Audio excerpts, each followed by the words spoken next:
ये है मो इंस्टा 360 X3 जहाँ को 46,000 टଙ୍କା देकी नहीं भाई यार बड़ प्रोब्लेम कौन तमें आप जो मैंने परचेस कर ना तो भाई ठीक चलु 3-4 मास ठीक चलु धीरे धीरे प्रोब्लेम देखा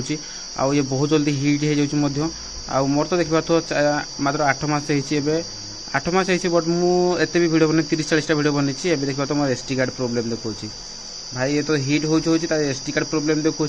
या आहरी बड़ प्रोब्लेम है कि आम ओडिशा यार सर्विसिंग सेंटर नहीं आपको जब किसी प्रोब्लेम हो इंस्टा 360 X3 आपण मानक जावाक पड़ो भाई दिल्ली जावाक पड़ो या सर्विस करने देखिए तो भाई मो पूरा टेंशन लगुच भाई केमी कटो SD कार्ड भाई SD कार्ड प्रोब्लेम से मुझे किसी ब्लॉग भी पकई पार मतलब बहुत टेंशन लगुच एमती भाई 46,000 टଙ୍କା देके आनली कौ कम को नहीं आपने नेबा चाहते प्लीज भाई परचेस करते नहीं ना बहुत हैरान हे आप लगुच किंतु यार वीडियो क्वालिटी बहुत बढ़िया भाई क्वालिटी बढ़िया आसुच्ची बट हेल्ले किंतु एते भी खास नुहे ये